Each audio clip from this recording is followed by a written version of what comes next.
Alright, alright, alright. Let's take a look at current events. Why? There I am. I want to look at current events each time, basically, to just sort of set the VOD in its where it is in time, right? So let's take a look. Oh my gosh. Please no. Hide. Yeah, there we go. Okay, which one do we want here? Please die. Beaver Moon. Nice, nice. No good ones this time, I don't think. Well, maybe I'll just... Maybe that's all we want to see. Gabe Newell.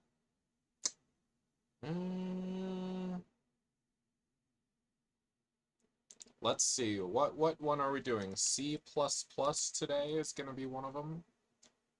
Oh, interop. Nice.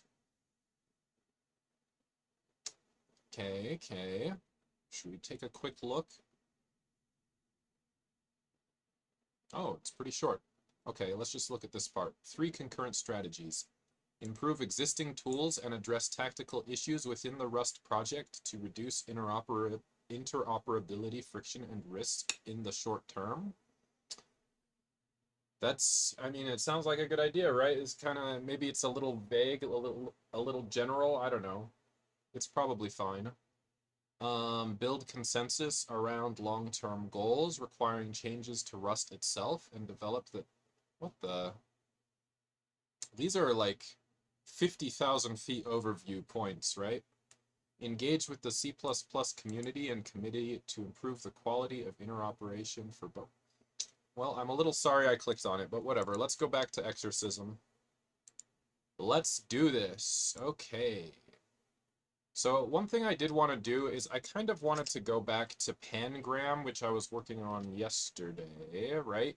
So let's go into exercism / not Python. Wait, did I do Pangram in Python? Which ones did I all do it in Pangram? I think just the 3, right? Elixir, Go, and Julia. Okay, so let's go back to the Julia. I just wanted to change one thing because I realized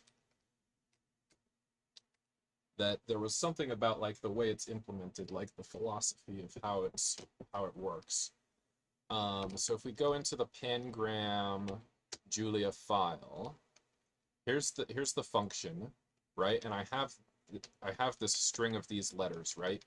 So what I'd like to do is say function contains all chars input, and then target, right? And then I would say, okay, so then it's gonna be basically, I guess it's basically all of this. Oops. I did that wrong. So I'm going to move that up, but then this is not going to be part of it. Okay. So then here we just do target, right? So now we just have ABC right here. And then here we return is Pangram input target, right? Because I was just thinking, it's like, really, it's a more general solution. It contains all chars, right? Let's call it target chars, I guess. And I mean, that's really all I wanted to change, probably. Although, I also wanted to say Julia set difference. I think we might be able to just use a subtraction operator, set difference. How to use set operations? Let's take a quick look. You can use minus, but it's been deprecated. Use set diff. Okay. So let's take a quick look. So Julia set diff generic function with 3 methods. Interesting, interesting. So We can totally do that. Okay, so then I'm gonna, oh, it's a, no, it's called ping. Okay, so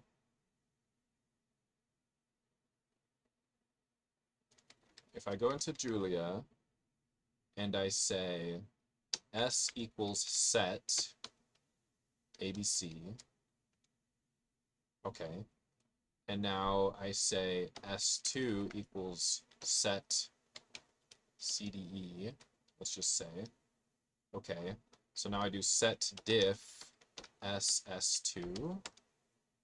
Amazing, that's all I want. Okay, so now in here, instead of doing this, I just want to use set diff.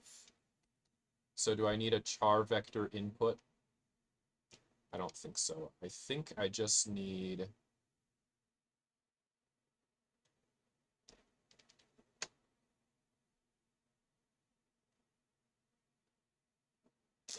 lower input set equals set lower input. Okay, and then get rid of these and return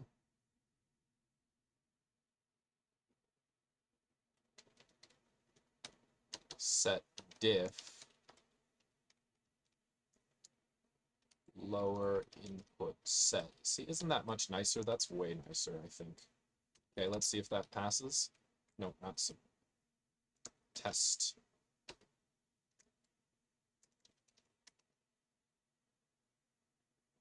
Nope, nope, nope. Oh my gosh, so much output.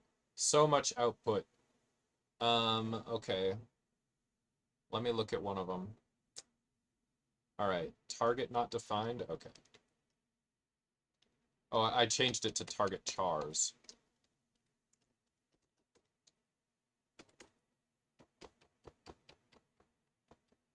Okay, still something else. Target. Oh, I still have it.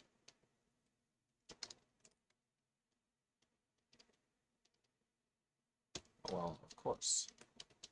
Okay.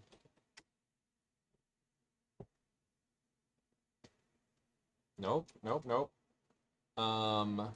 Is pangram, but no method is defined for this combination of argument types. Okay, input. So I passed in input and this. So how come it thinks that it's not right? This is something that I don't know. This is something about Julia's programming paradigm, right? I think that this has to do with the multiple dispatch programming paradigm, which we know is something that's pretty special, I guess, about Julia. So let's look at Julia. I think I'm actually maybe learning something a little bit for once. Julia function definition. Okay, so let's look at something. So maps a tuple of argument values to a return value. Okay, so here I have input and target chars, but no good apparently. Not pure mathematical functions. They can alter and be affected by the global state. Okay, very nice.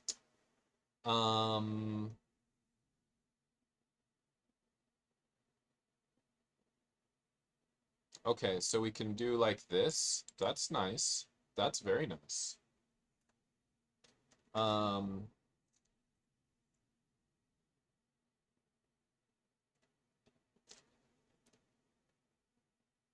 Okay.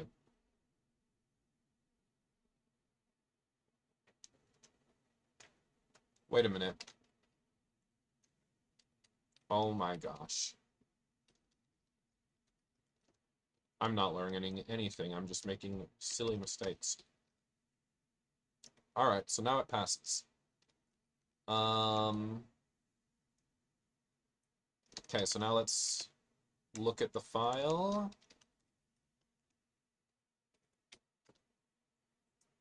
Okay. Okay, so I have the doc string on the wrong function now, so let's just switch that up. So that goes here.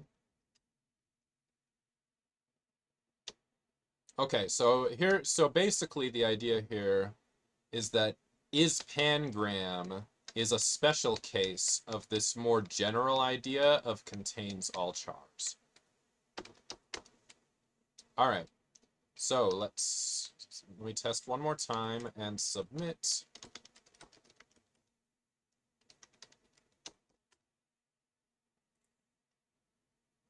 Okay, so that's good. Let's see what it says here. Okay, now I'm gonna do it in Elixir as well.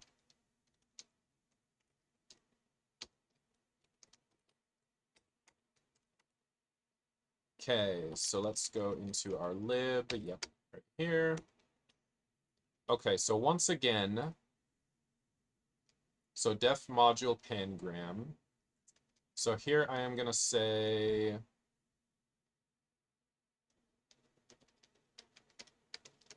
def contains all chars, sentence target chars. Okay, let's put a spec on it. Spec contains all chars. It will take a string t, I guess. Is t for the type? Interesting, interesting. And then it'll take a second one. And yes, it will return Boolean. Okay, cool. All right, so then we'll do, and so now it's going to be basically this part, right?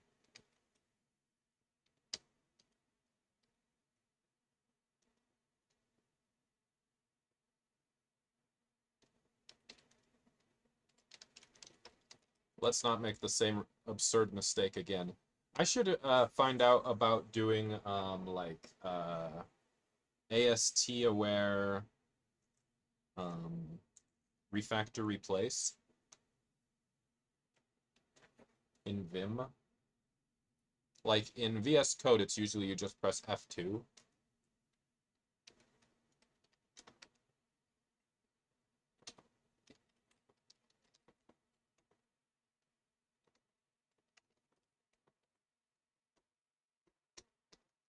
Okay.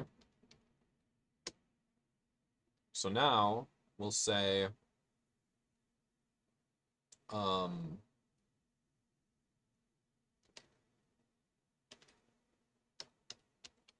actually I want target chars first in this case.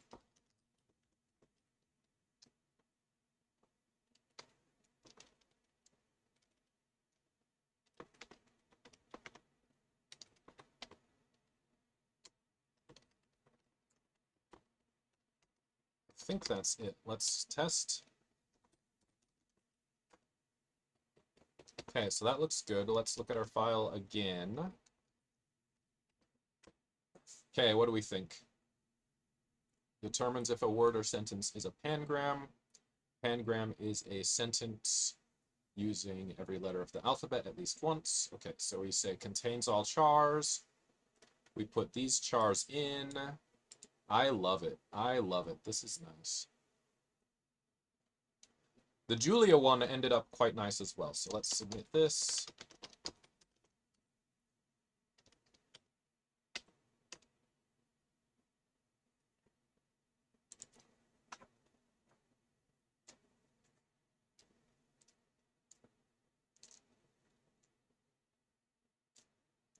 It says passed, but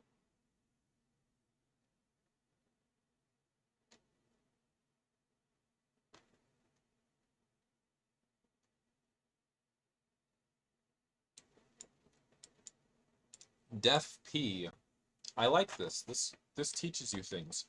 Kinda. I don't think I had any idea about def p. Honestly, I'm sure I had seen it and just spaced it. Okay, so this one can be def p.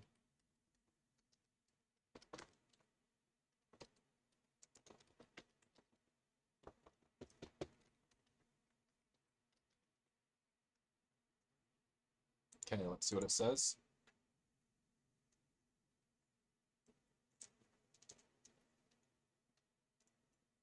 Uh-oh.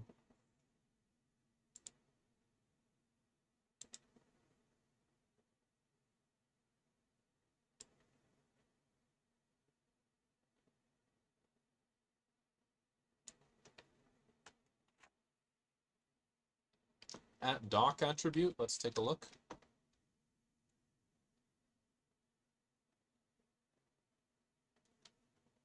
Huh. So we need to move this, right?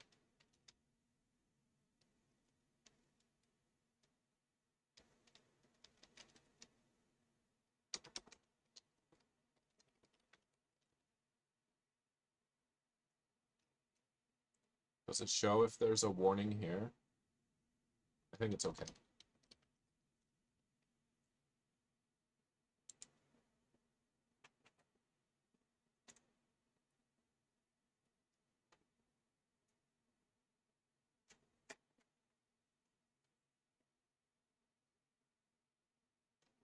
Okay, now let's look at the Go one.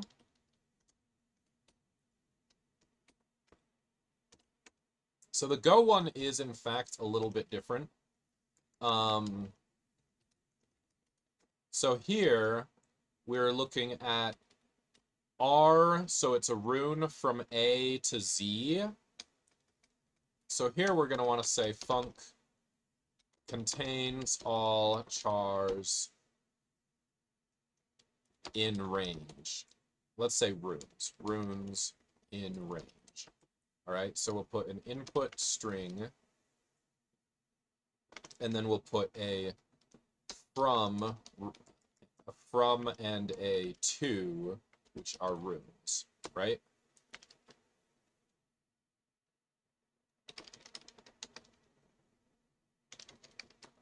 I guess. Okay, so then I guess I'll just move this up. I don't know. Okay, so we're going to lower the input. Honestly, that is something that would make more sense to do here. Okay. So we'll make this map of rune to any. I think that is necessary. We can declare this deduped length, which is starting at 0, sure. This should be an input. Okay, so then this should be from, whoops. And then this should be to. Are we okay so far? I think so. All right, so if, and then I was also thinking, it probably makes more sense to do this.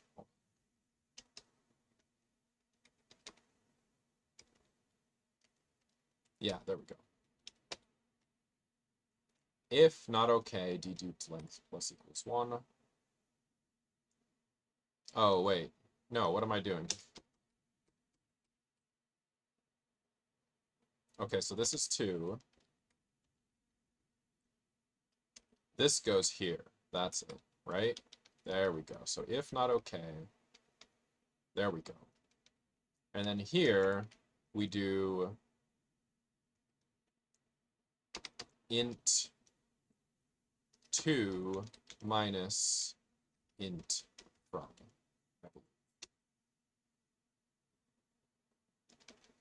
Okay, so then here, we return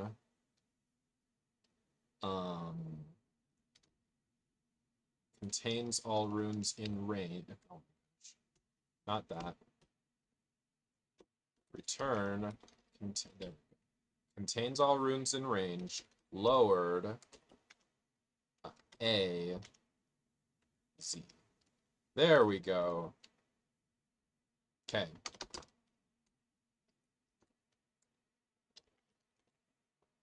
Nope. Oh, interesting.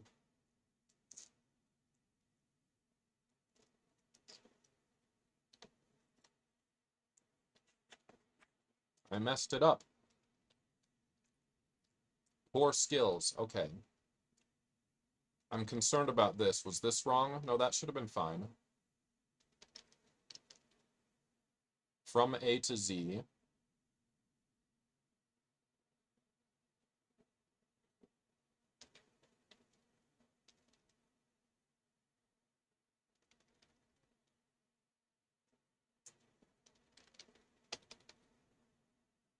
Is this the part that's wrong?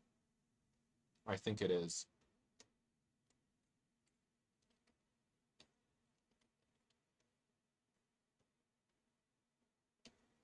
Format, print line.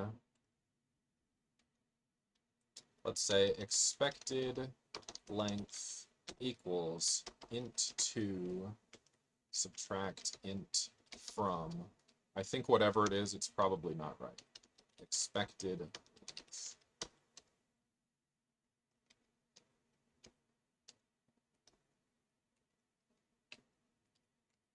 There. How's that? Okay. Test. Yeah, it came out 25 each time.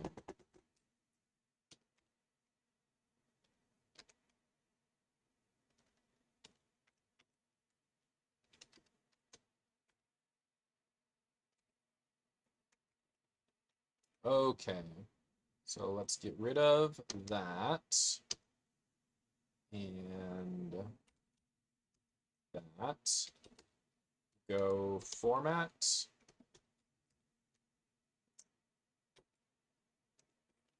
Exercism test. Okay, so passed. Submit. Okay, so wait a minute.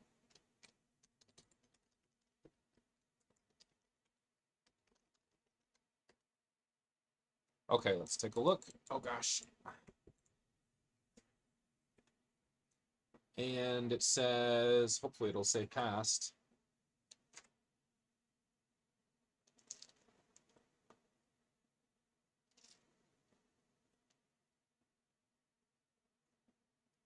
Ugh, why does it say processing for a long time? That's crazy.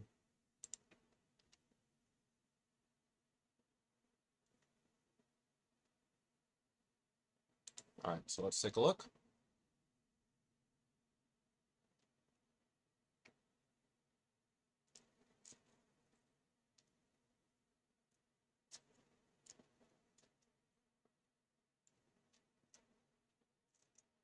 I like that quite a bit. Now, I do think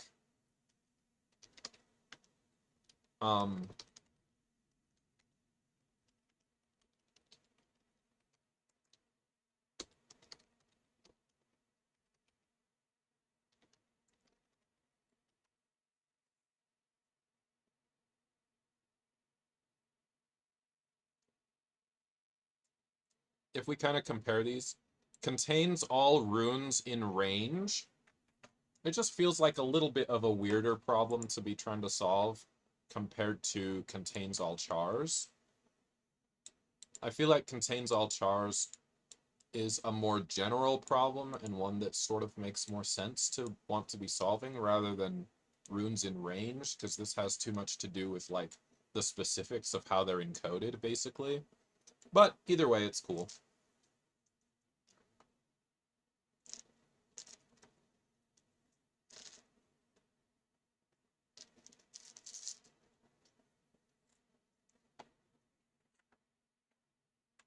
All right, not too shabby. I don't know what I just tried to type. Okay.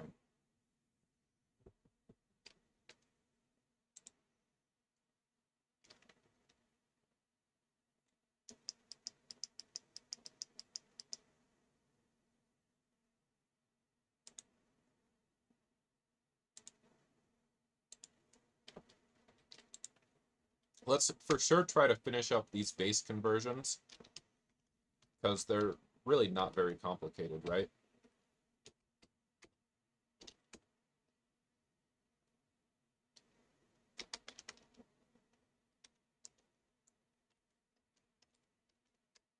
Okay, so do we have something here? Namespace, all your base. Okay, so we know that there is some function where is it? All your base test.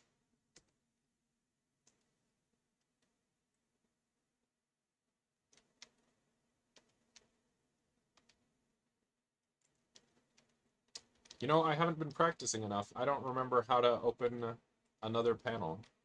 Vim open vertical split. Yeah. No, I usually do vertical. There it is.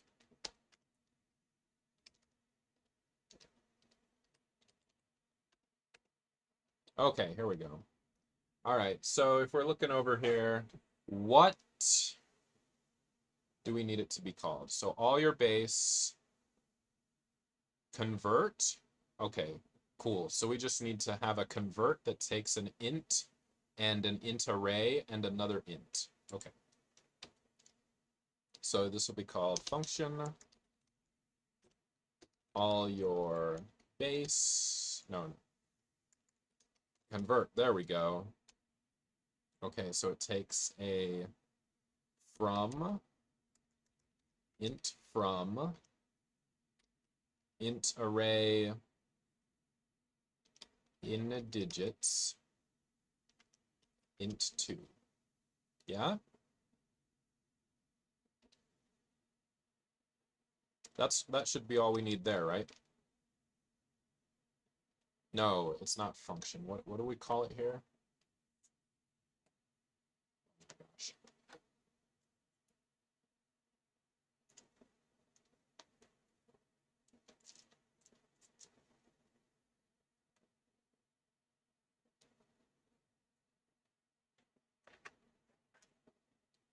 I'm not on top of things.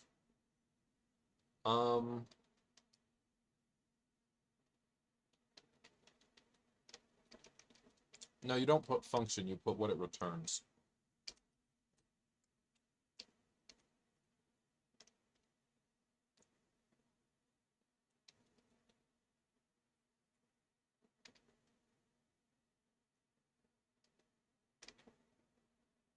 And then for the int array, these go here, right? Is that better? Okay. Okay, now let's come over here and open all your base CPP. Okay.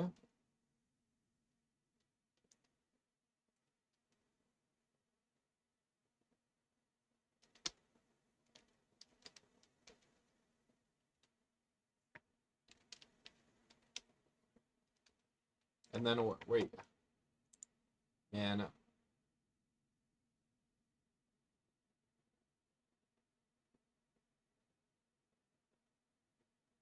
wait. Okay.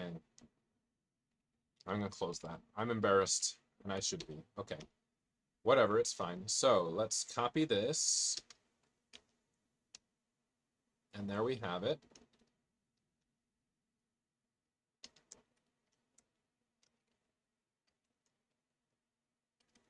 Okay, now we can close this one, I think. All right, so now here, we'll do the function. And I am just gonna actually copy my previous solution into there. So it was JavaScript,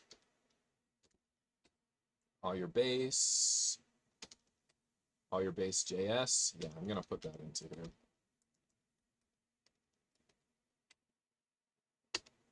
Okay. All right, so there it is.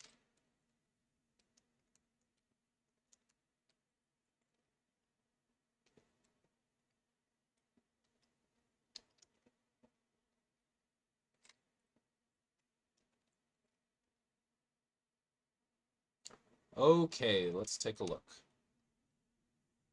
So let's, honestly, yeah, a lot of this is probably pretty much the same. So let's do this first part.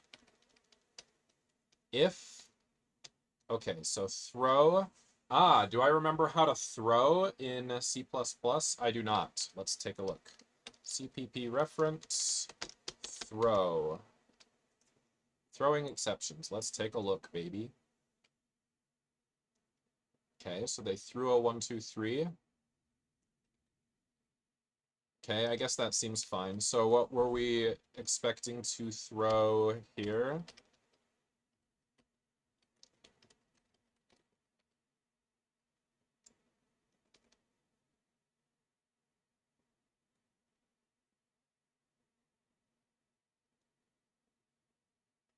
Require throws as standard invalid argument.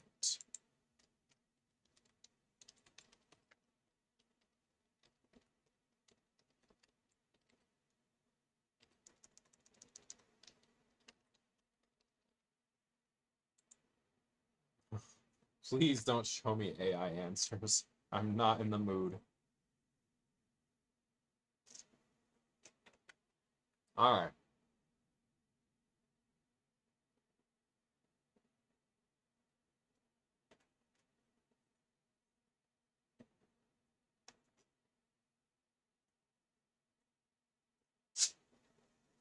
So it's in the standard except header. And the example of using it would be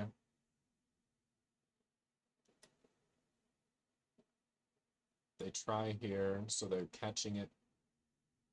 Do we show where we throw it? Maybe not.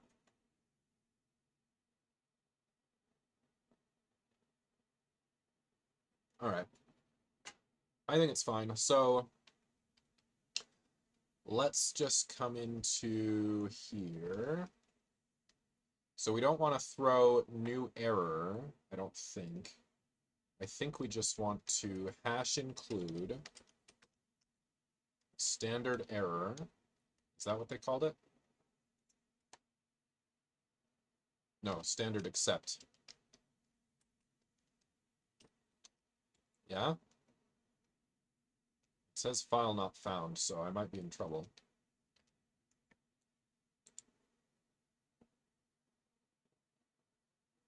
Hopefully it's okay. So then here, I'm just going to, whoops.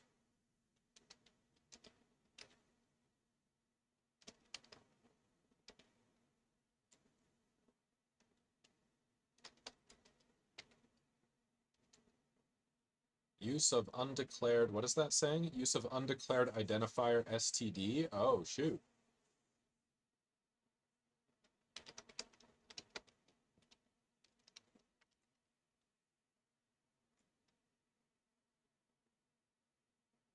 Okay, let me review again the help.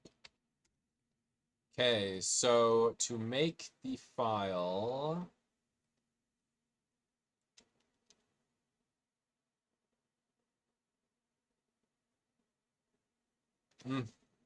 is it because it's the morning? Yeah, actually I do feel sharper in the evening after getting back from work, but it's fine.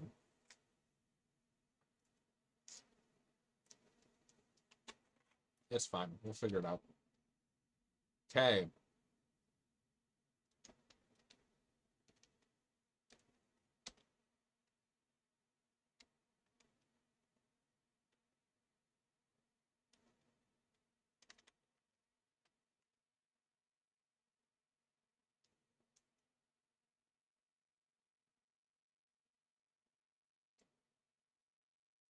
So there's a make in here, right?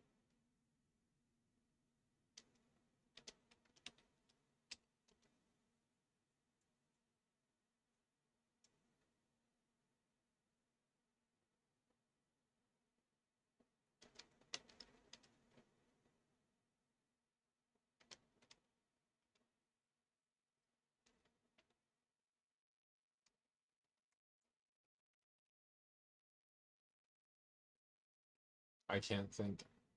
I know, wait a minute. What is this Emma download? That seems silly. Okay. One sec.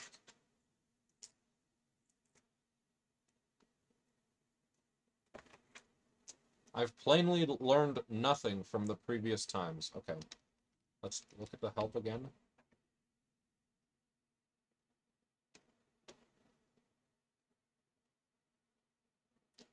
CMake-G.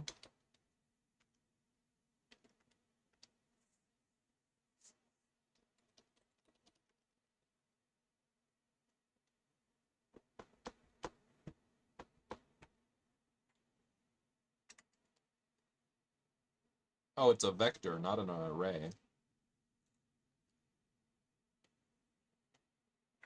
All right.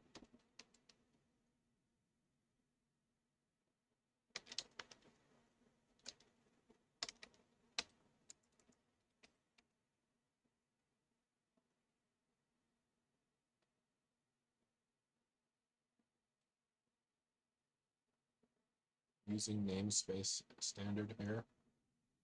Well, if they're doing it there, I will do it in mine as well.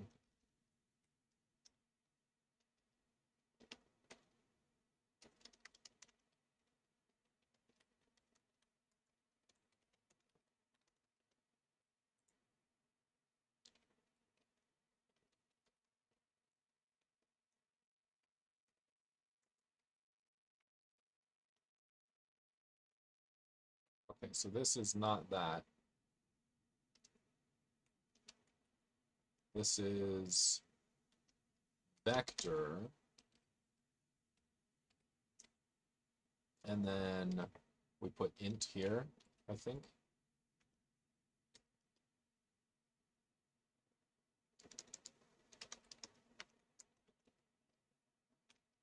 No template named vector. Wait a minute, wait a minute.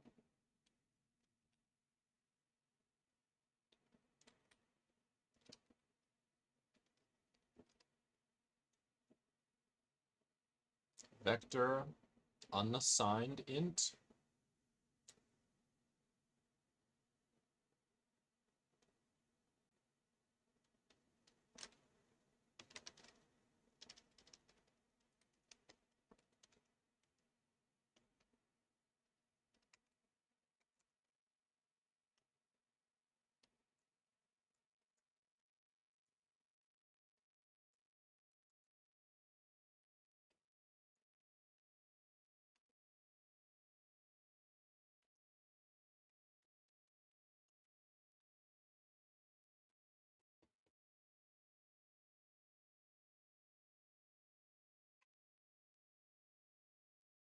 Okay, so now I have to change it in the header. Honestly, like I knew that I would, but it completely slipped my mind.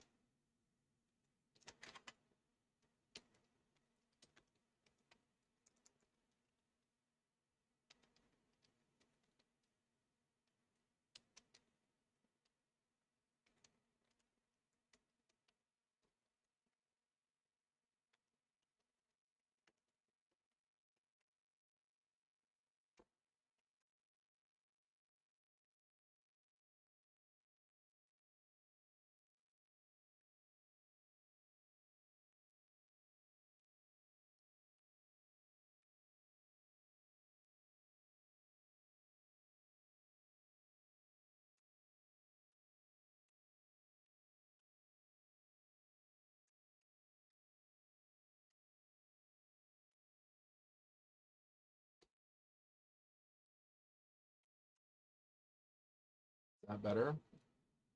Yeah, I think a little bit. Okay, so now what's this one? From bool to... Oh, interesting.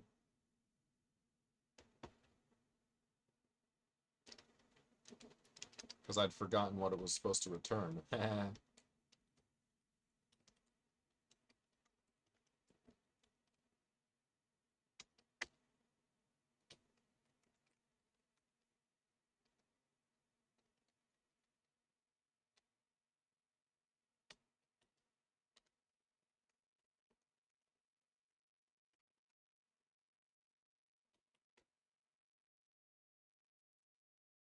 Is this better? I think so. Okay.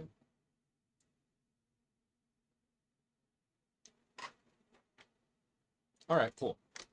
That's progress. So now let's change these.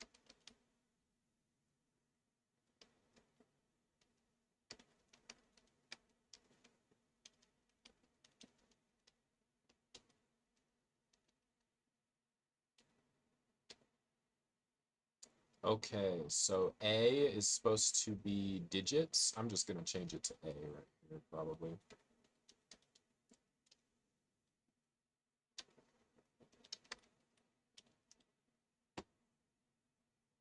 Okay. Expected primary expression before. Okay, so yeah, where's throw the exception?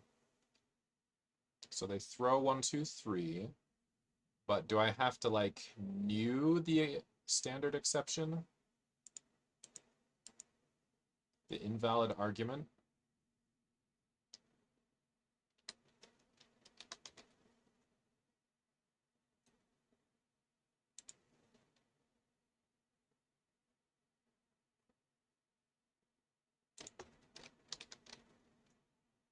So, okay, so we called it with something in there.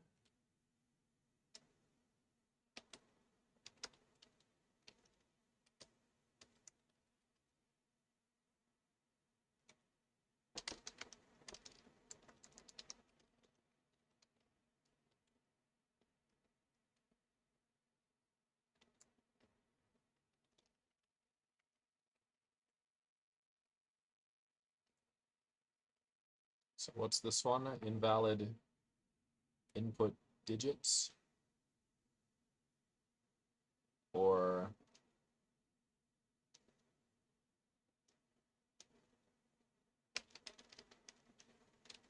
I think actually in this one we're actually supposed to allow it's leading zeros, so gotta be careful there. We'll see soon enough.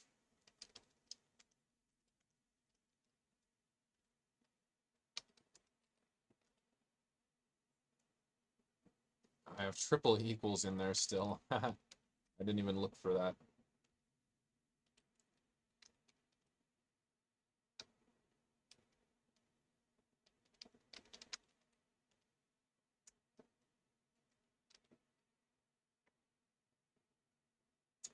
Okay.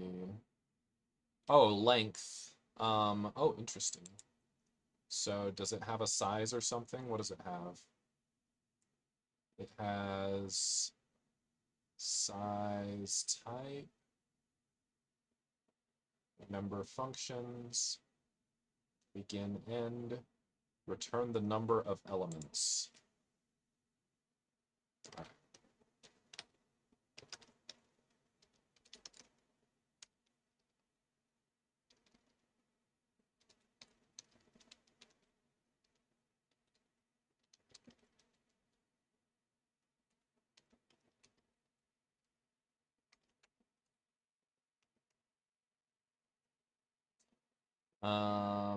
Suggest parentheses around and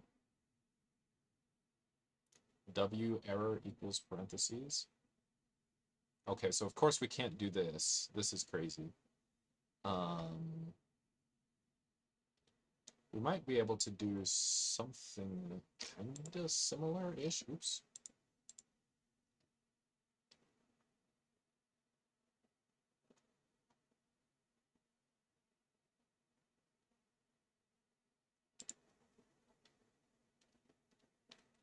CPP vector higher order functions. Oh gosh, oh gosh, oh gosh. What are all these Oh, Wikipedia's good. Okay, so the one that we want is not necessarily those, but let's take a look at C++ using standard function. So we said include functional, apparently here.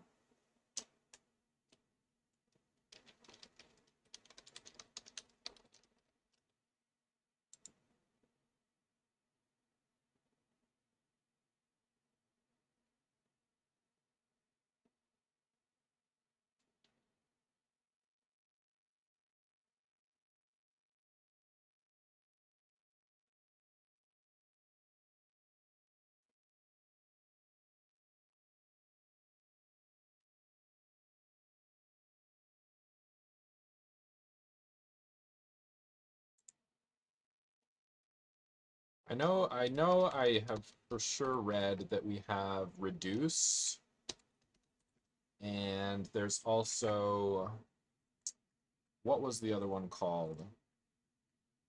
There was reduce and did they call it like accumulate or something? Let's just look for reduce. Yeah, accumulate is the other one.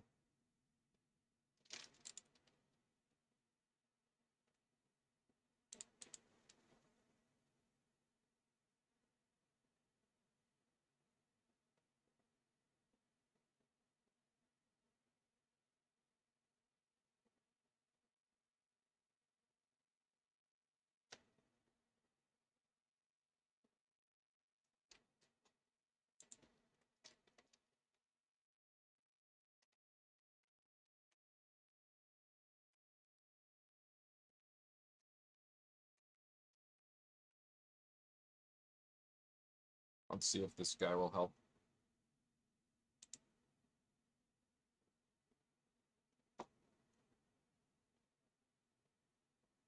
Gonna drive me wild.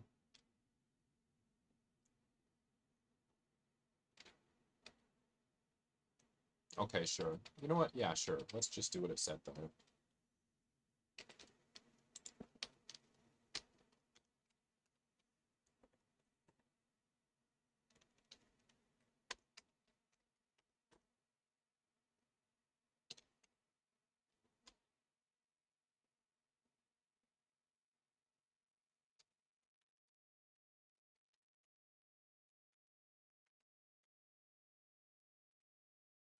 Then we pass in the bool star predicate.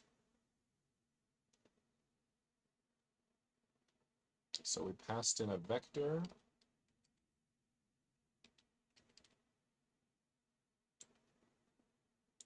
We passed in the address of the vector.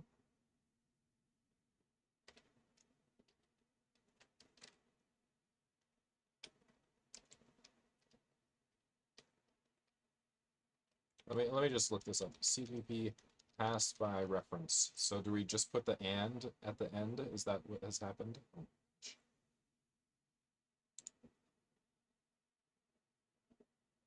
Yeah, they did stars. So why was it an and? Why did the AI put an and here? Am I crazy?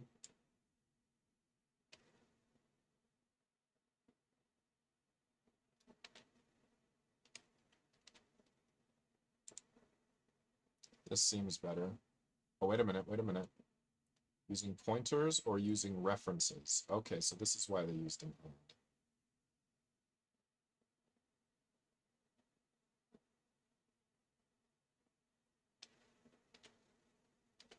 All right, sure.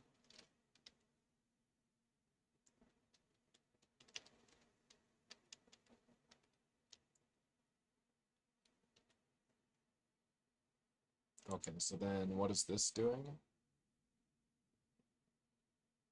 Bool.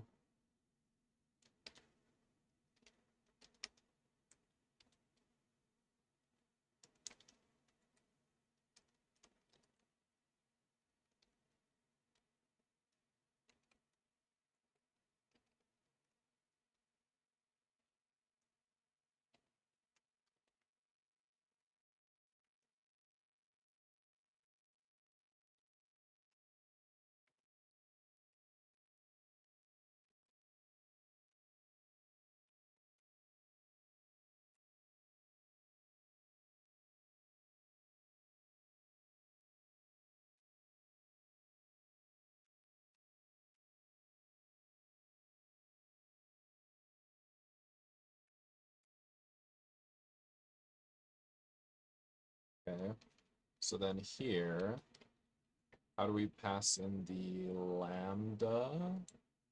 Just like this.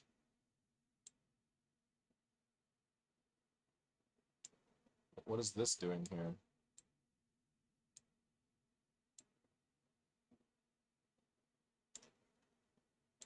What the? Is that out of place? Hmm. Hmm.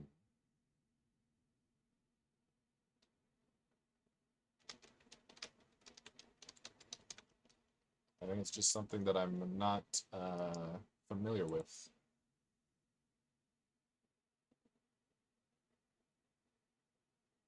They do use this? Okay, so let's see.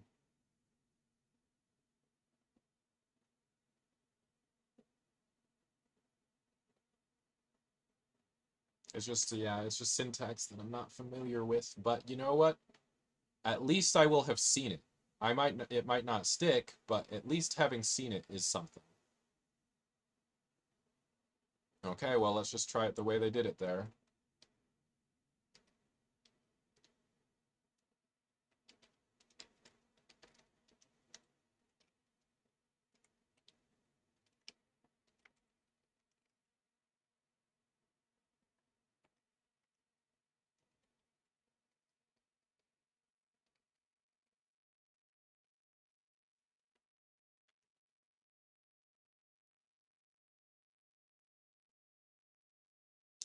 Variable from cannot be implicitly captured with no capture default specified. Fixes available.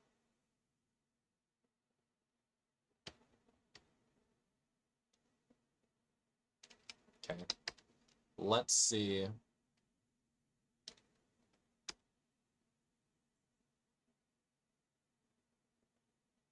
Expected identifier before numeric constant. Okay, wait, hold on. We're gonna get this. We're getting there. Okay, so what's this? Okay, let's do this one on 25. They want parentheses. We'll just do these one by one. So if this all or this all. Okay. Next, from is not captured. I think I want to, so capture default. So capture default goes in there. Let's take a look. CPU reference lambda capture default. Oh my gosh. Oh, okay. Okay, cool. It was explaining it so clearly, it's just not something I was familiar with. Okay. So does from go here? Gosh. From? Is it like that? Oh, I think so, maybe. Okay, what's next? Cannot convert to all your base convert something something. Might come back to that one. Hold on. Okay, this one. I saw this one already. Expected identifier before numeric constant. Okay, so here we want to return vector unsigned int 0. Is it like that? Let's look at the vector again. Okay. Sorta? Oh, wait a minute, wait a minute. Can we just do this? Will that be allowed?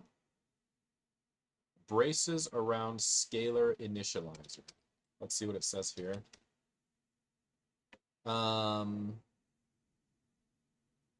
Control reaches end of non-void function. Okay, so we'll have to come back to that. Let's do this one. Cannot convert. All your base convert int standard vector unsigned int to bool star int. Okay. I think I've made some crazy silly mistake. Okay, so sum is defined here.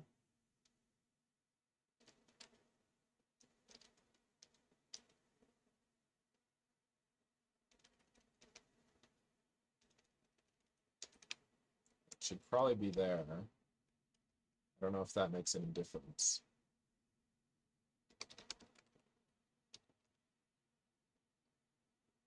No, it does still say the same thing, I believe. Yep. Oh, wait a minute, wait a minute. There's something else here. initializing argument 2. So this is on 8.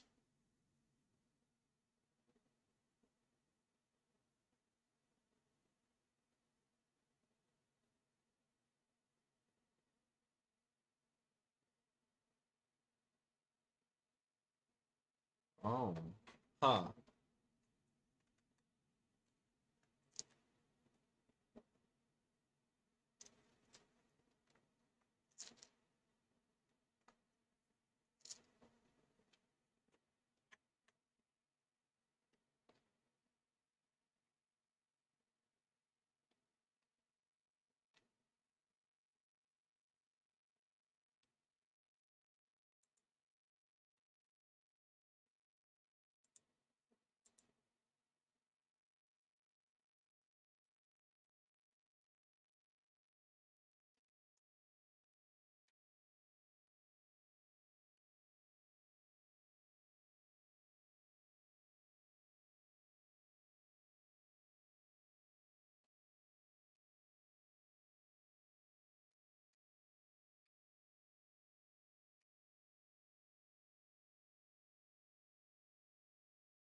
Okay.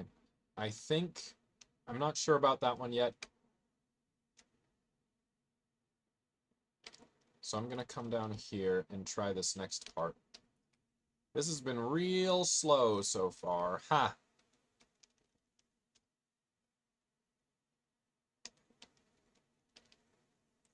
Okay, so this will be int.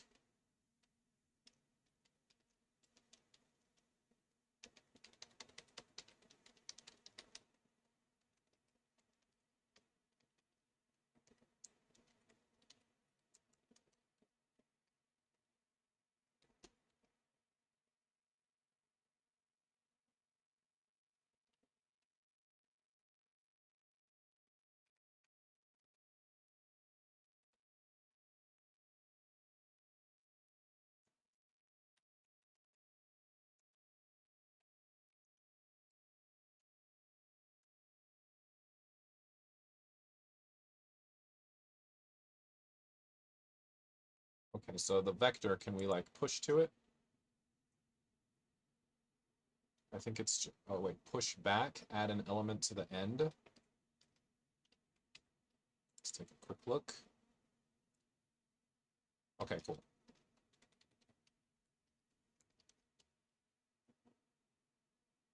And then we don't want to do that. We just want to use regular division.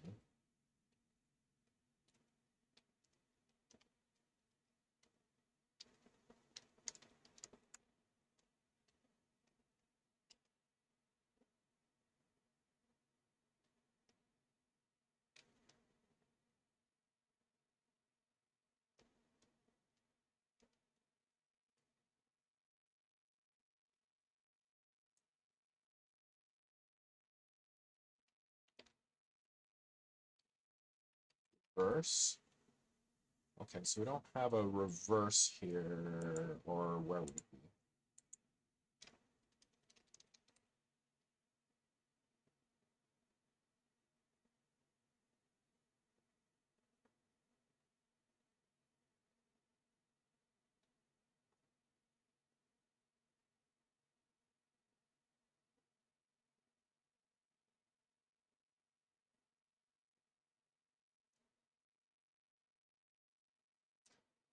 Technically, if we, instead of pushing it to the back each time, if we pushed it at the front, I mean, I don't know.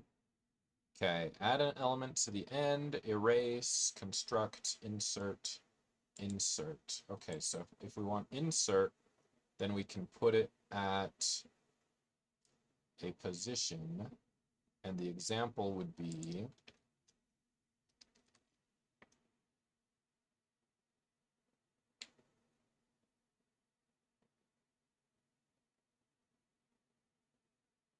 begin, huh?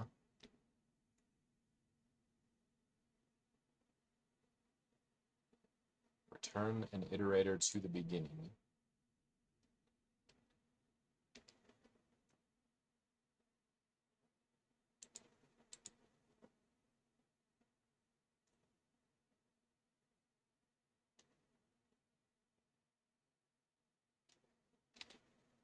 So we want to go digits dot insert digits begin.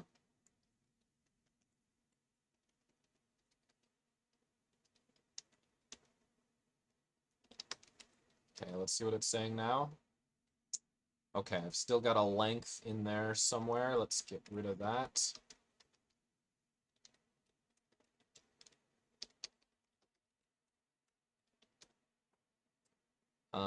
Let's see. Different signedness. So I have an unsigned and a signed. Okay, well, it can be unsigned, I think.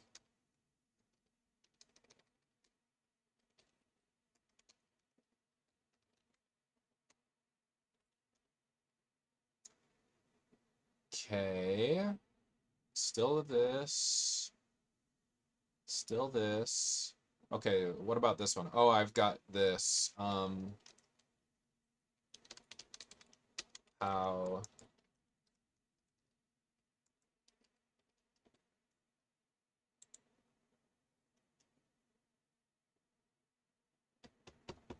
Hmm.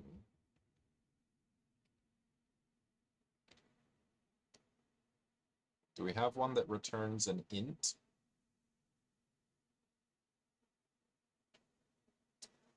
I'm just gonna define it.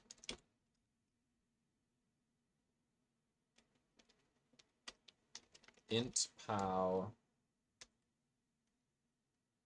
and then base, or int base, int exponent,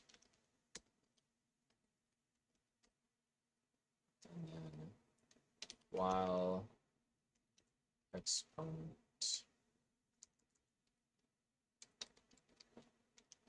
greater than 0,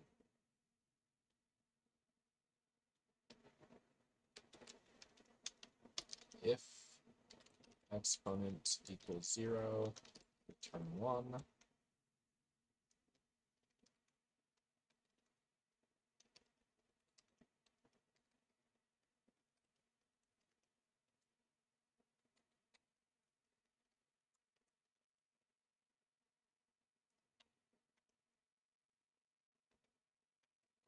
Base times equals base.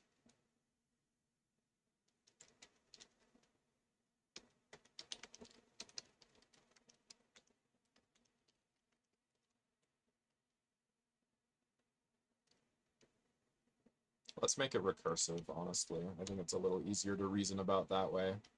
So then, no, actually, that's not true. I don't know why I said that. That's crazy. While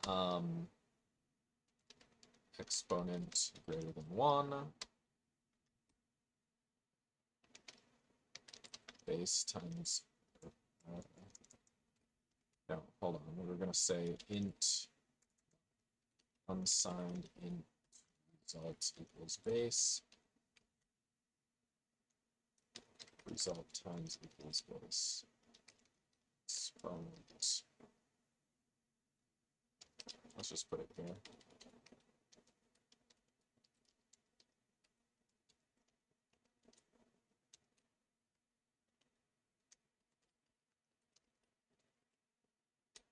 I don't even know if that's right, but okay. All right, so then the complaint was here.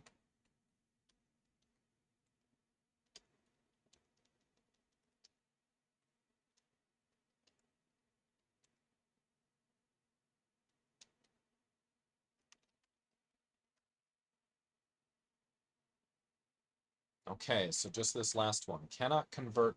Yeah, I still don't know why it says this.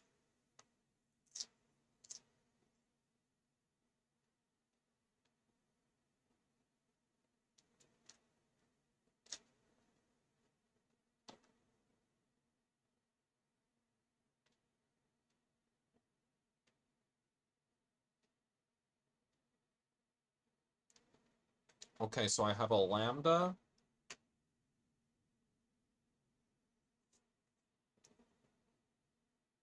Lambda int here to bool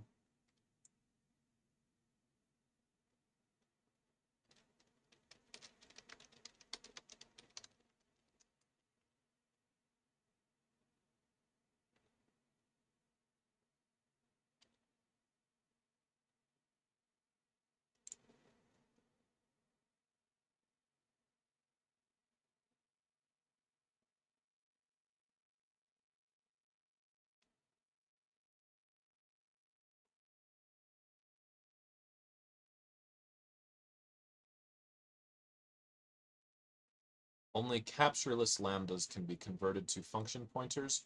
If you need to capture, use standard function. Okay.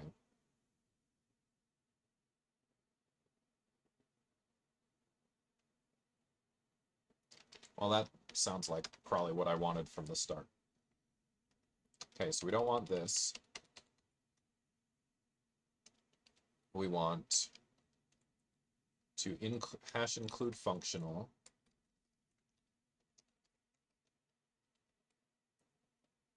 And then here, we want to say standard function.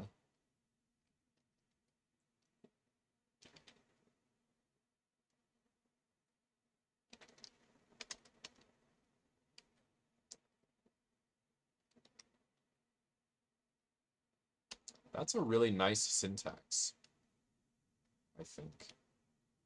But let's see what happens. Oh, that's nice. Okay, so I didn't name it. And the name is given wherever.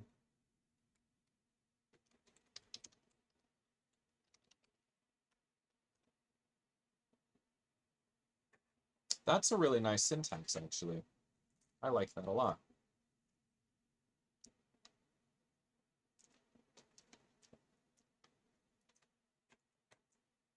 Okay.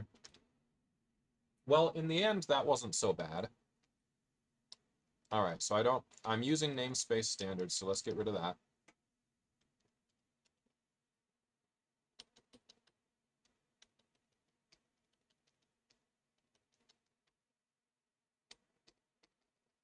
Okay, good.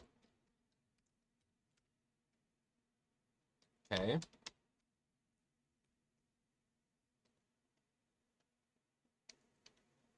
Do I really need this? I mean,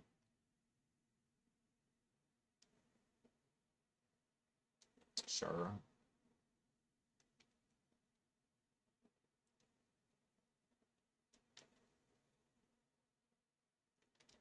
So, technically here, this is not required, right? Okay.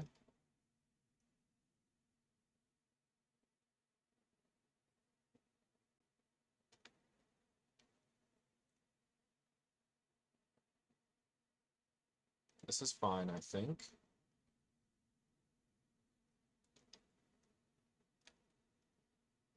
I think I'm okay with these.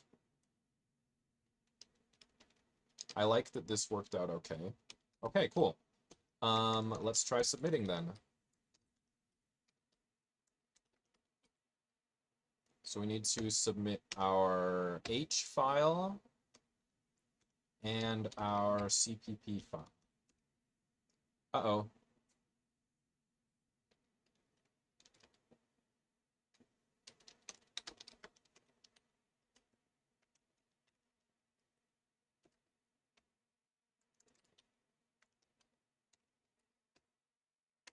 Is that better? Okay, cool. So apparently it's listed as a medium in C++. Oh no! Oh no! Okay. Um...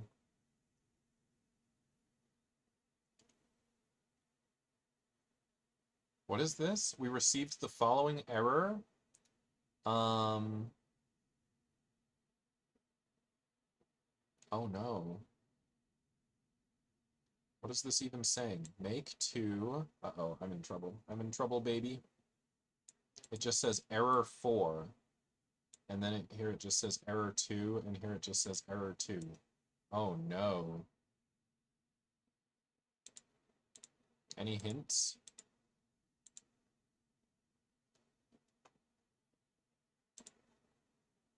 Okay, I believe there are some hints in the help again. Okay, so we did the CMake-G, and let's look here.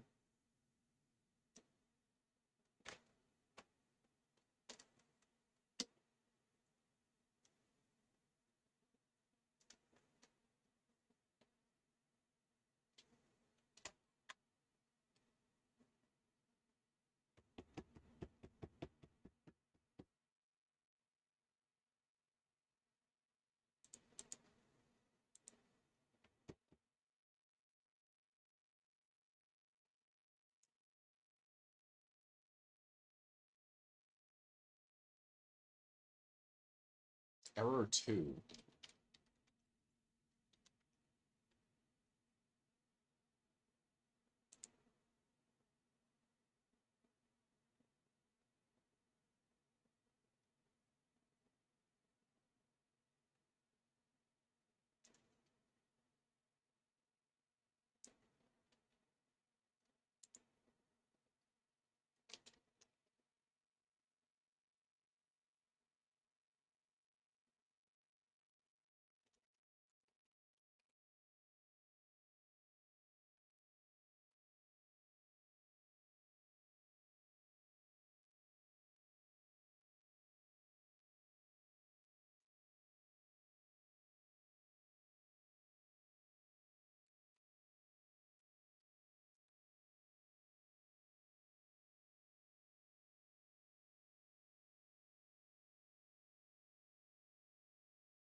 You know what?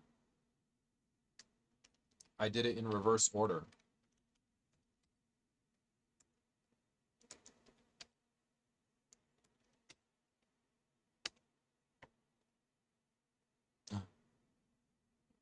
Okay, maybe the order didn't matter.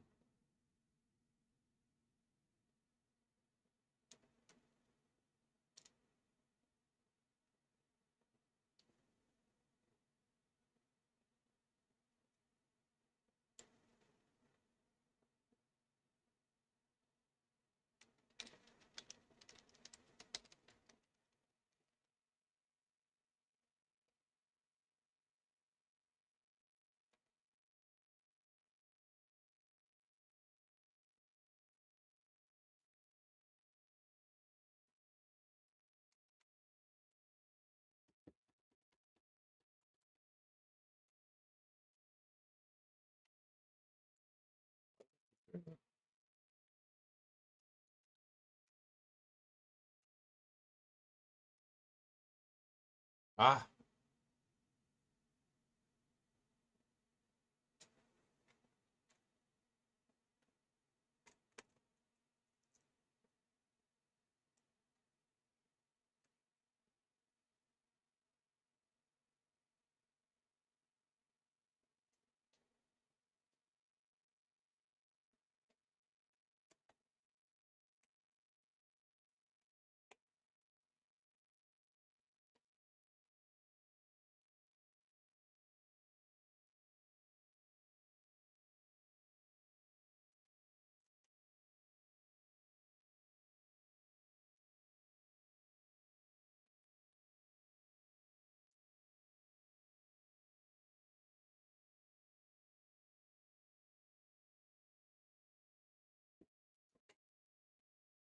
did the tests actually run?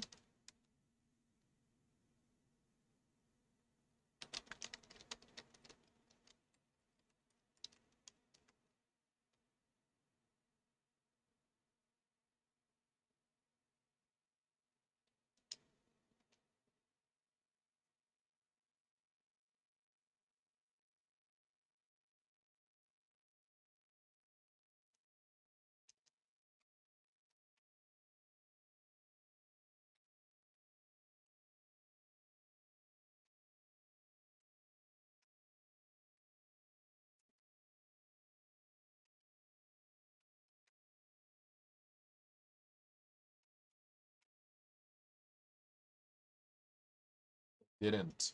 I'm crazy there. Okay.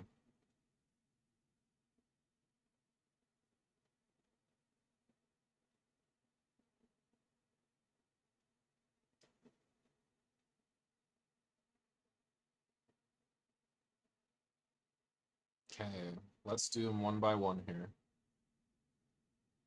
Empty list. Okay, so okay, yeah, I did say earlier, right, that I thought that it wasn't gonna want to check that. So, oh, not this one.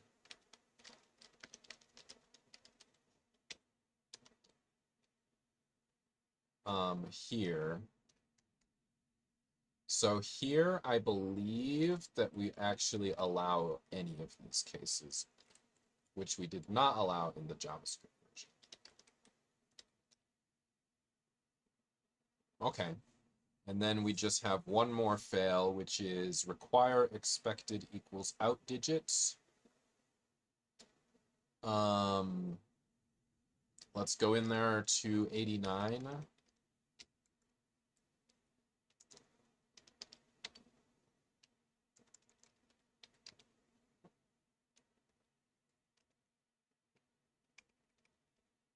Okay, so a single zero was passed in, and we got out nothing. And that may be the case that was handled here. And I actually think that this may not be required either.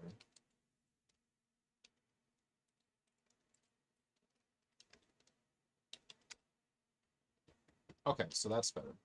All right, I'm gonna get rid of these then. Okay.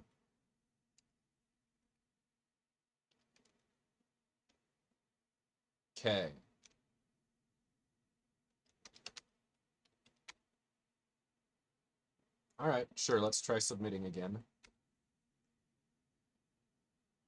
The problem is it was saying something about like a make error. Okay, well now it does say passed. Okay, well that makes sense. So whatever it was saying was, I think, misleading maybe.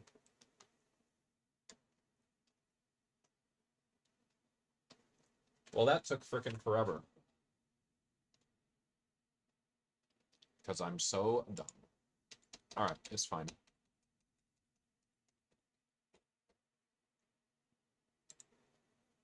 Let's do the next.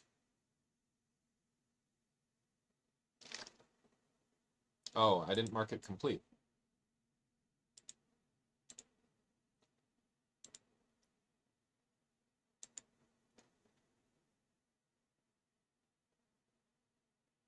All right.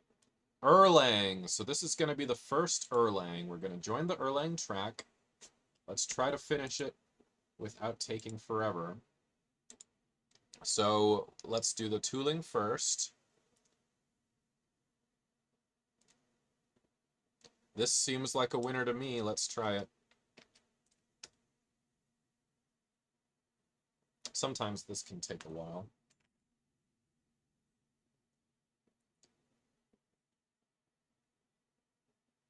Seems okay there, so let's do this one.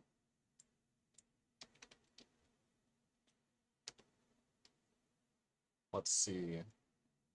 So Erlang already installed makes sense since we've been using Elixir and Gleam, and they depend on Erlang from what I understand, basically. So I think we're good there. So now let's try the hello world.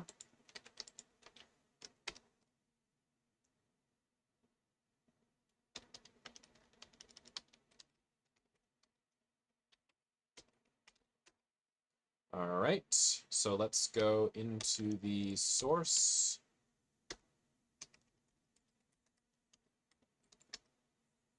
I'm gonna start in the Erlang file. I don't even know what that app file is, but okay, so here's the, okay, so it says that. Let's see what happens when we run the test. Okay.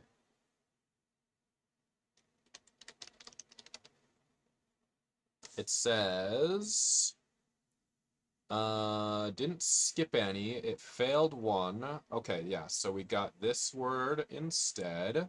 So let's go ahead and make our quick edit. Hello, world, sure. Test again. Okay, so we're good there. Let's submit.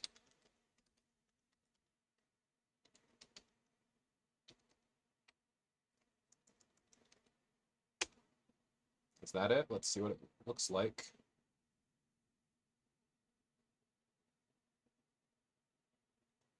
Passed. Okay, so let's mark that as complete.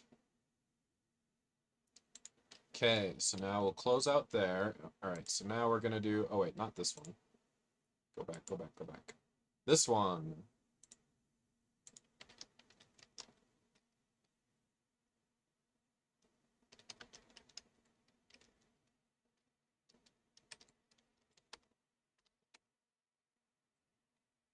Okay. Is there anything in there?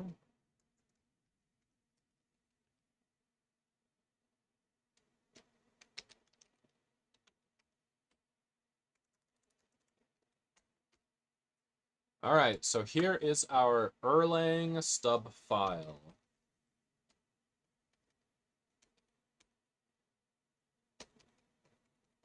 So are we supposed to put our answer here? Let's see what the test says. Okay, so it didn't skip any, it failed 21. All right, that's a good start. Okay, so here, let's say,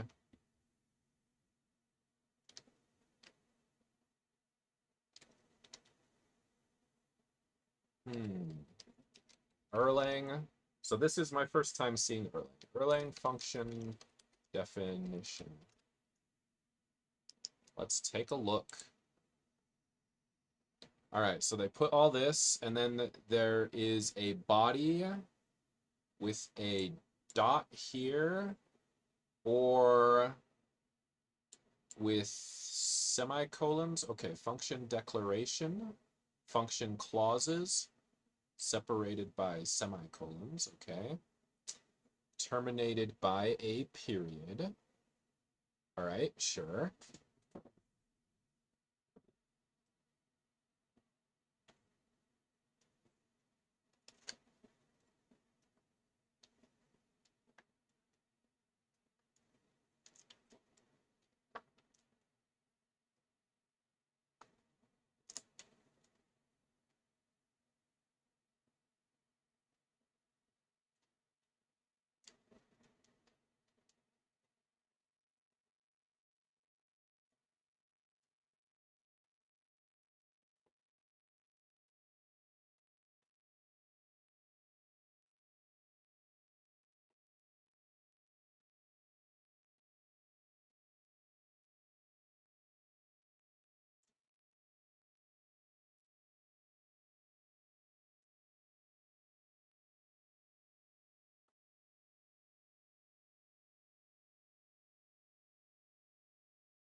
Erlang, list head and tail.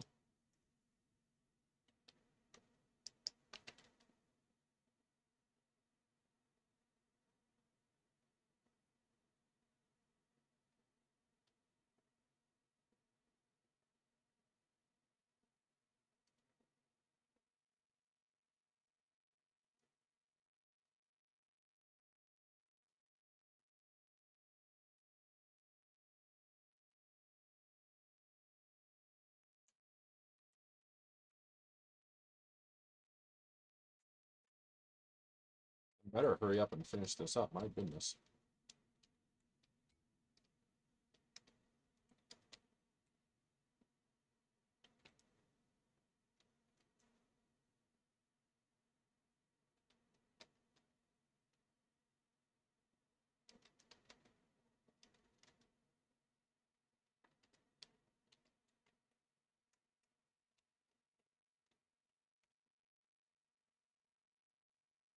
All right, so we have digits. We want to turn it into a number.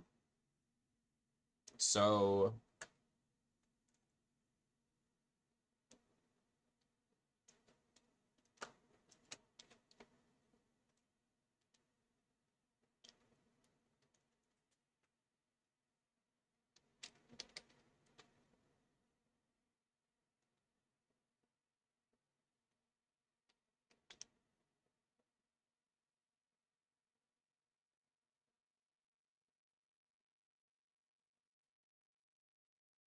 um,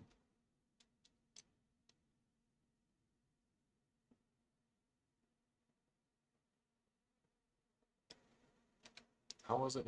Oh my gosh. Let's look at the C++ again.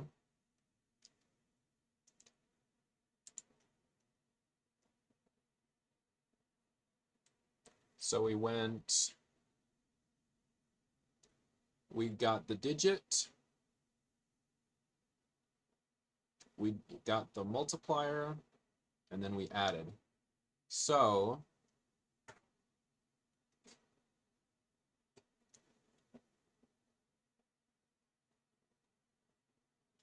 let's see.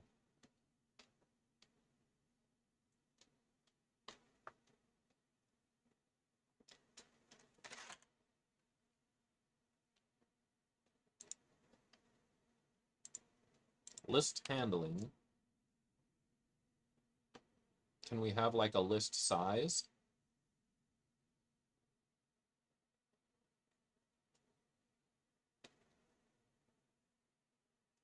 So slow today. I think I'm gonna get more done later after work. Hopefully, I don't know. We'll see.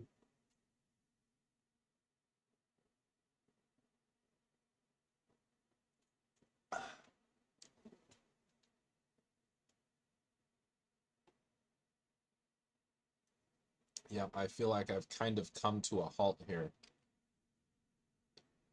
Yeah. Maybe I gotta be more careful about trying to do anything so early in the morning. I don't know.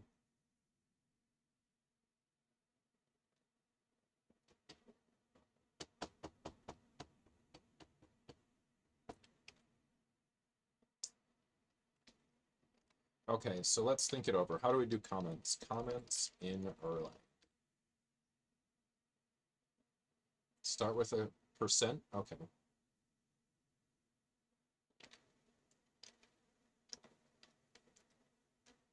Okay, so let's break it down step by step. Okay, so there are basically two phases. One, convert the digits to a number. Two, convert the number into digits. Back into digits. Okay. Phase one uses the input base for the conversion. And phase two uses the output base. Okay. So, how to convert the digits to a number. So,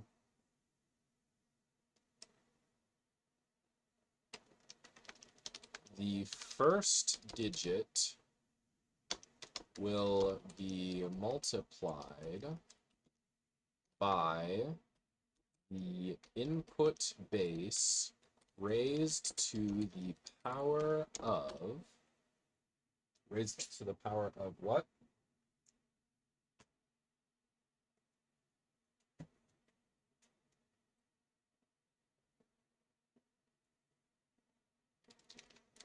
The length of the list of digits minus 1.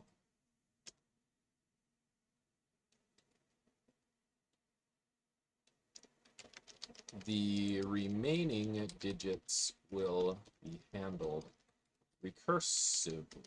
Well, that makes it sound simple enough, right? Okay, so now, where's the length? How do we get the length of the list? Erlang list length.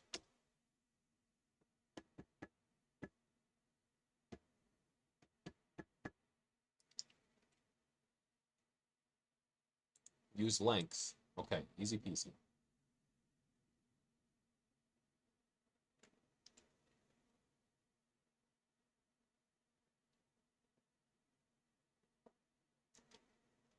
Okay, so I didn't put the part where we add it on.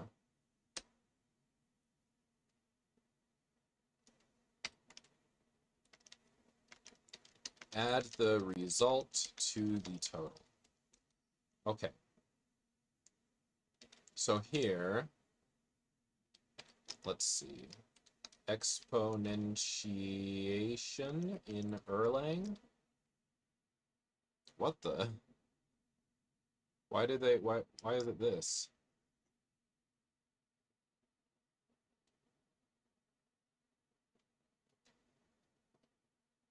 Okay, we'll just try POW. Oh wait, do we have Erlang REPL? No. Alright, fair enough. That's nice about Elixir, that Elixir has that REPL, right? Okay, well that's fine. So here we go. So we're gonna go POW. And this is gonna be input base, so base. And then this is gonna be length tail. All right.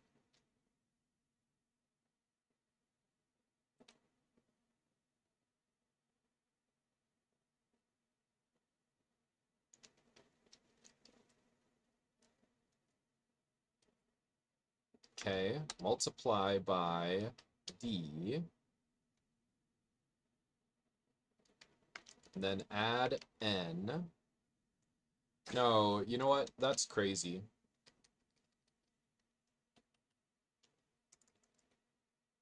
Plus digits to number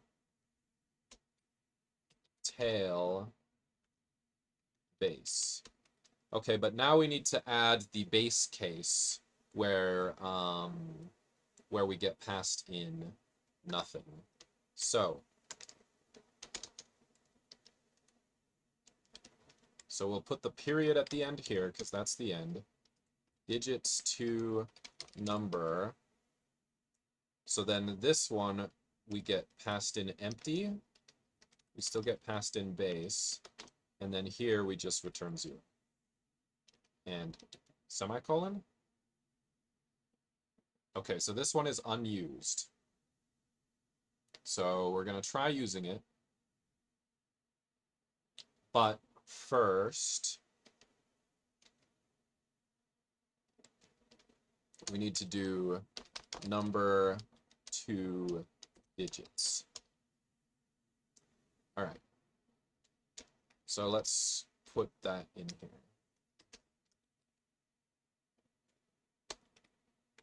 Number 2 digits.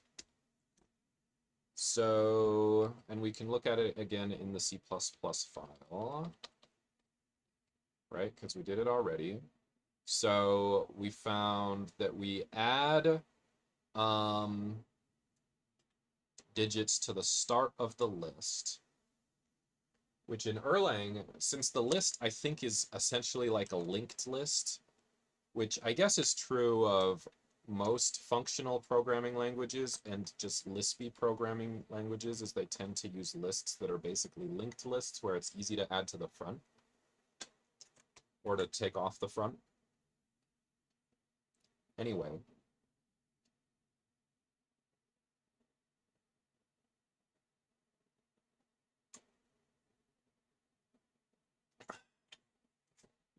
I don't know if that's quite what we want to do here. So we're going to have a base case again. And that is where we get 0 passed in. And then there's going to be a base as well. I don't know what the underscore in front of parameter name in Erlang. What does that mean?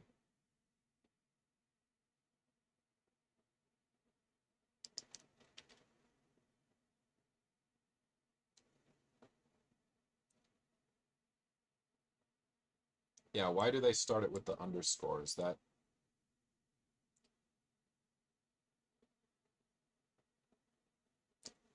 Variables starting with underscore are normal, not anonymous. They do not generate warnings? What?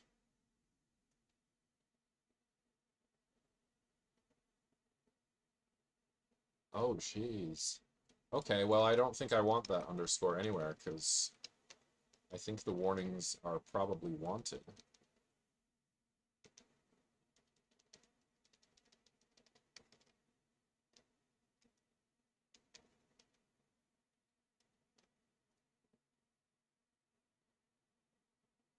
I don't know. All right. So, yeah, so in the base case where we get passed in a 0, we will return a empty, I guess. Okay, and then in the recursive case, excuse me, number 2 digits, where we get n base,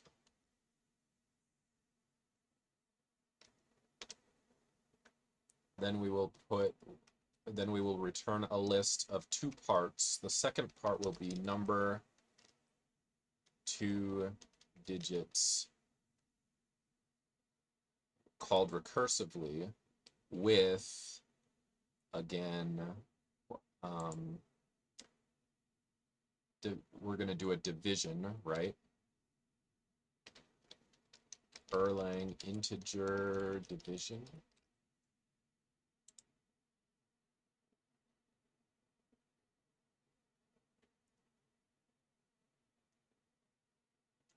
Okay.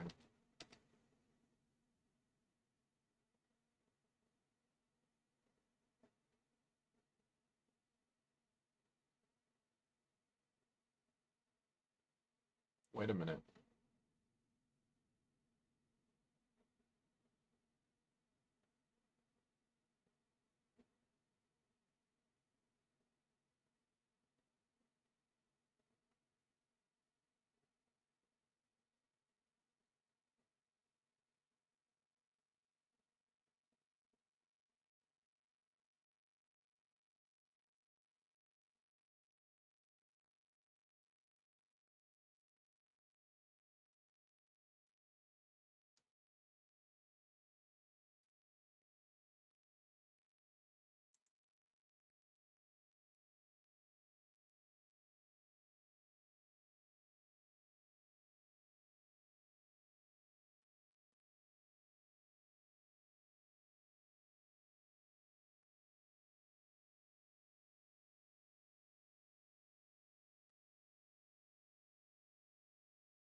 This is a weird thread. So the OP posted that they wanted to do integer division, but then they tried doing integer division with a non-integer. You know, maybe you should... Kemming Black says hi. Hi, Kemming Black. How is it going? All right, so we'll put n divide base. Except we want div for integer division, which is what I just read. Okay, so that'll go in the tail part. And then in the head part, it will be n mod base. Mod operator, or let's see if it's rem. Okay, that's cool.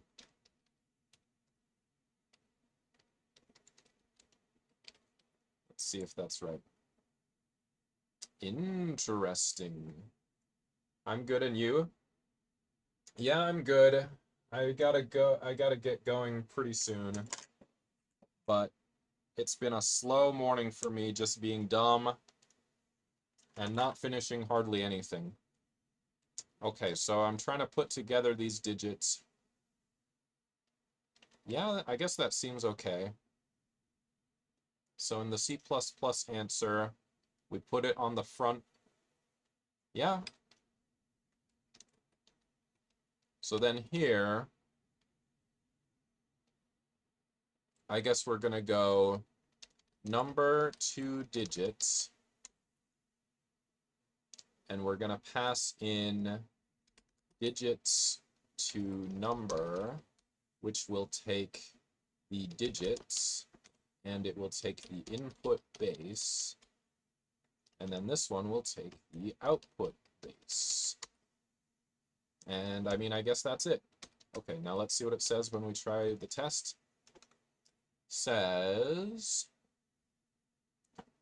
syntax error before rebase.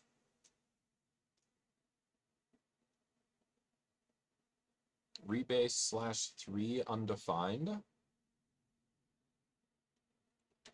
Okay, there was something about Erlang function definition. So we just put the name.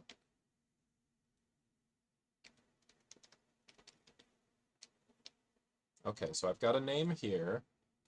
I've got these 3 things. Then I've got something here. And then I've got a dot. No good?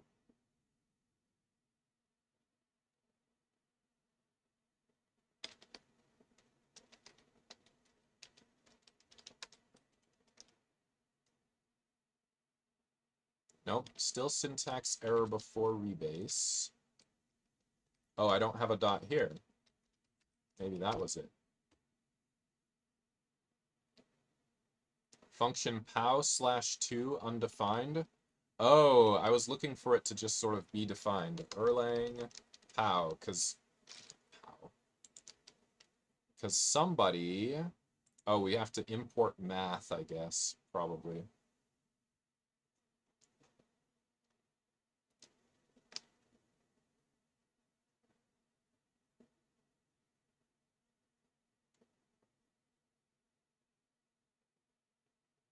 I don't know if we do math dot or something like that. Let's see. So where's pow?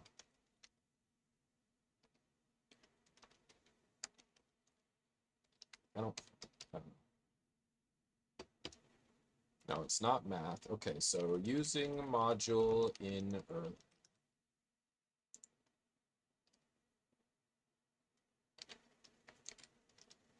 So the module is defined here, but I think I want to import something, probably.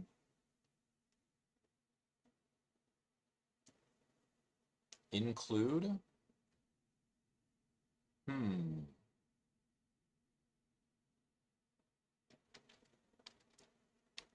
I think there was a Stack Overflow answer that would have helped, maybe.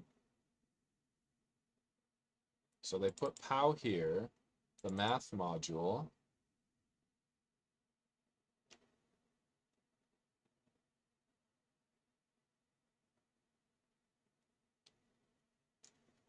Sorry if I don't understand everything. I'm French. Well, I appreciate you tuning in. I don't understand any of this Erlang because I've never seen or looked at Erlang before, but I don't know. I think it's fine. Maybe it's a colon? Somebody put it with a colon.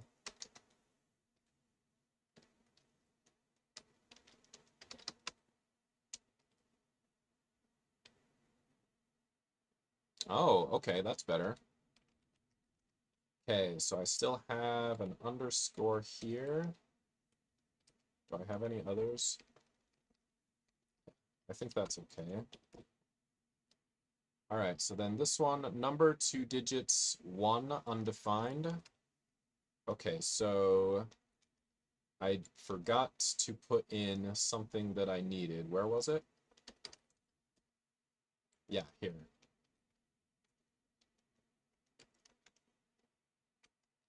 There we go. Okay, base undefined in digits to number on 15. Let's take a look. Oh, interesting.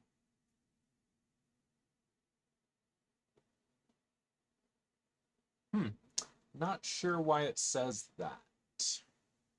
Oh, because this is unused, so we just want to put it as an unused there. Maybe? Yeah, maybe. Okay, so the call to length will fail with a bad arg exception. Messed up.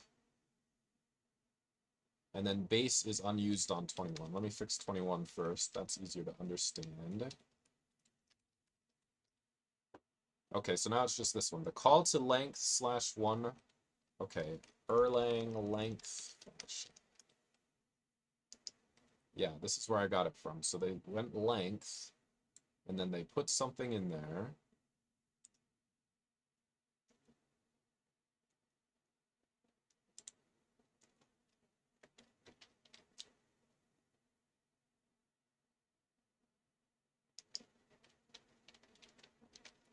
Length. Flat length?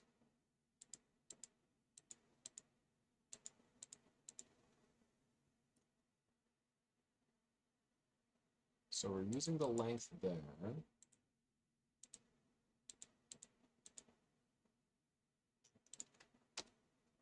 List processing functions.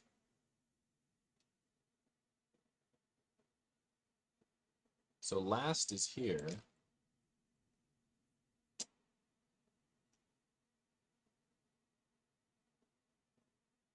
So where do we discuss length?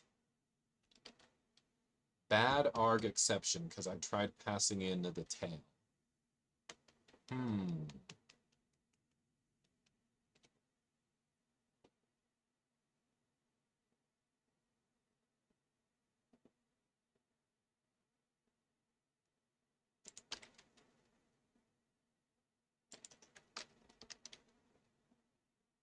Length on string. So I don't want length on string.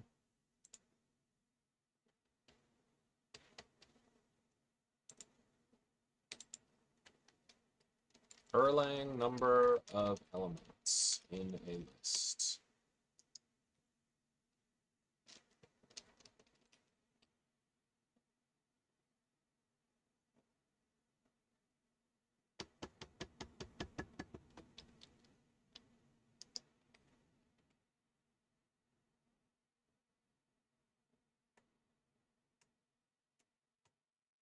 This is Erlang, right? What the heck?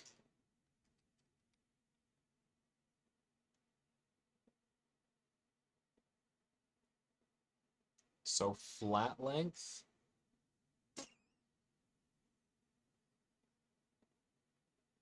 I don't really need to flatten anything, but I mean, I guess I could just try the flat length.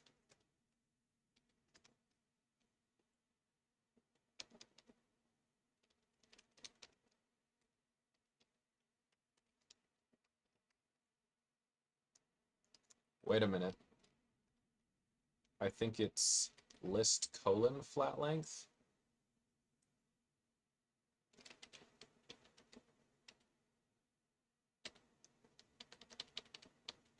Where was that flat length?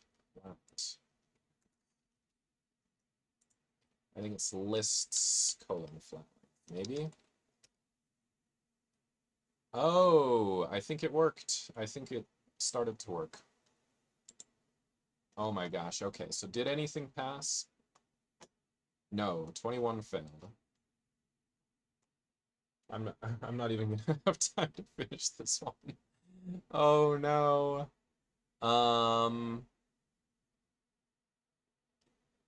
Error function clause.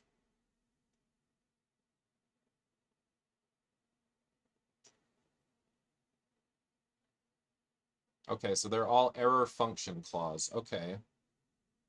Well, I guess it's not a big surprise.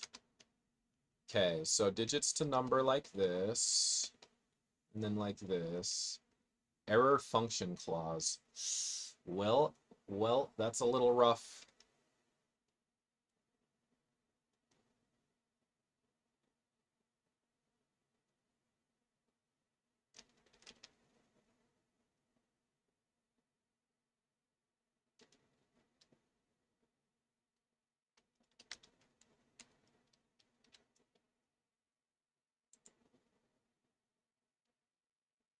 Yeah, this is length of a list.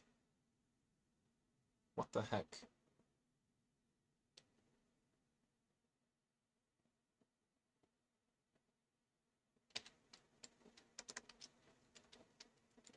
So it should for sure just be length.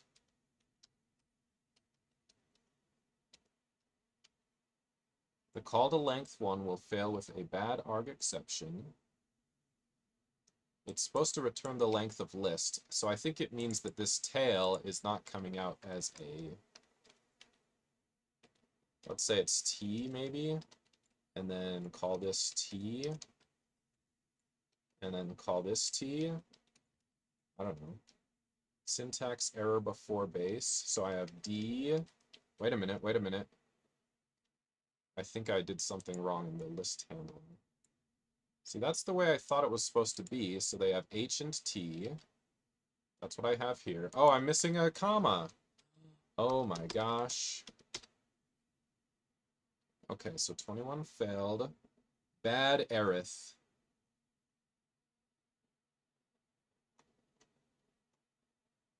All bad arith. Okay, so DT base.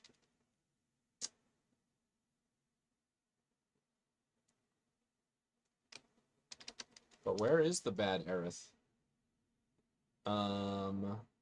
Process, tests. Okay, so here it is. Line 22. Okay. So we tried to put this here, this.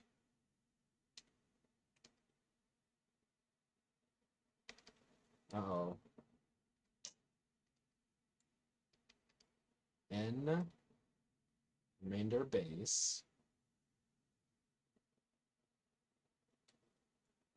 And divide base. Base. I almost have to go.